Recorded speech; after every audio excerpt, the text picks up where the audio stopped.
Hello, welcome back to the channel. তো আজকের discussion হচ্ছে সিকান্দার মুভির বক্স অফিস কালেকশন নিয়ে।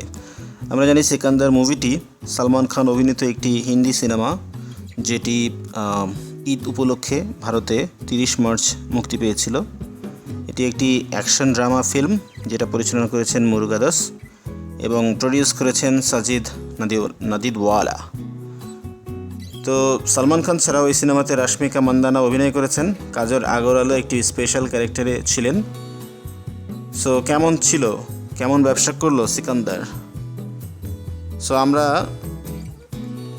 যে তথ্য পেয়েছি সিকান্দার মুভির ব্যবসা সম্পর্কে, এটি এখন পর্যন্ত প্রথম 7 দিনে 100 কোটির উপরে ব্যবসা করেছে। এটি রিলিজ পাওয়ার প্রথম শনিবারে সমালোচনার তীব্রতা এবং অনলাইনে এটার যে মুভি যে লিক হয়ে গিয়েছিল তা হওয়া সত্ত্বেও এটি 100 কোটির মাইলফলকের দ্বারপ্রান্তে পৌঁছেছে।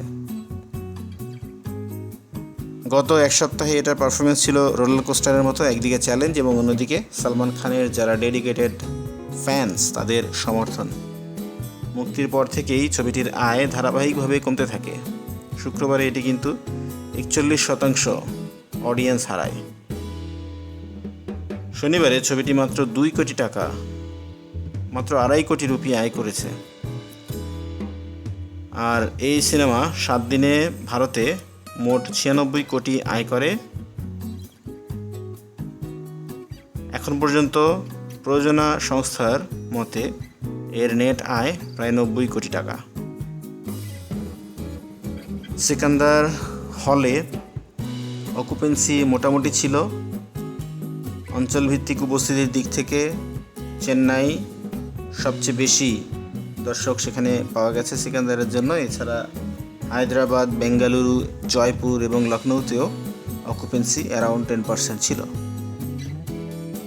বিশ্বব্যাপী প্রায় 200 কোটি টাকা বাজেটে নির্মিত সিনেমাটি 6 দিনে 154 কোটি গ্রস আয় করেছে বলে জানা যায়। এই হিসেবে ভারতের গ্রস আয় অ্যারাউন্ড 111 কোটি এবং বিদেশে অ্যারাউন্ড 43 কোটি রুপি। তবে নির্মাতাদের একটা ইনস্টাগ্রাম পোস্টে দাবি করে যে সিনেমাটি 5 দিনে বিশ্বব্যাপী প্রায় 169 কোটি রুপি গ্রস আয় করেছে। সো ব্যবসা মোটামুটি এরকমই হবে। তবে এক সপ্তাহেও এটি কিন্তু তার নির্মাণ ব্যয় এখনও তুলে নিয়ে আসতে পারেনি। এটা সালমান খানের সিনেমার জন্য একটি আঘাত বলবো। তো সিনেমাটা 30 মার্চে মুক্তি পায়। তবে থিয়েটারে মুক্তির ঘণ্টাখানেক আগেই এই সিনেমা অনলাইনে ফাঁস হয়ে যায়।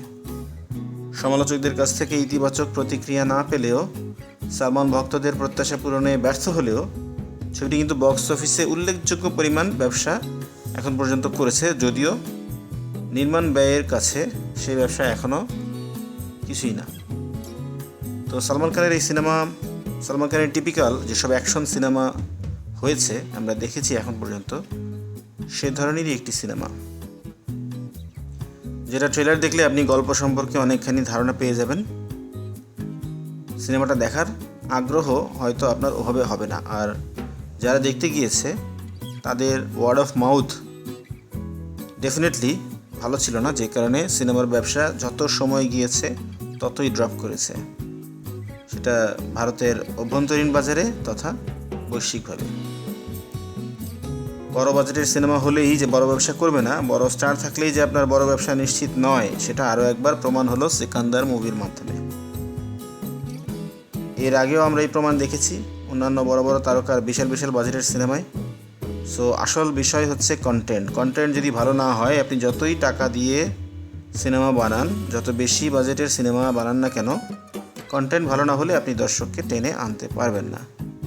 ইনিশিয়ালি একটা বড় ওপেনিং পেলেও ক্রমান্বয়ে সেটা পূর্তির দিকে চলে যাবে এবং এক সময় দেখা যাবে যে সেটা তার নির্মাণ ব্যয়ই তুলে নিয়ে আসতে পারছে না। সিকান্দার মুভির ক্ষেত্রেও ওই একই ধরনের ঘটনা ঘটছে। কন্টেন্টের দুর্বলতার কারণে গল্পের গভীরতা এবং কলাকুশলী যারা ছিলেন তাদের পারফরমেন্স সেই লেভেলে না থাকা দরুন এত বড় বাজেটের একটি সিনেমার এই বেহাল দশা আমরা দেখতে পাচ্ছি বক্স অফিসে।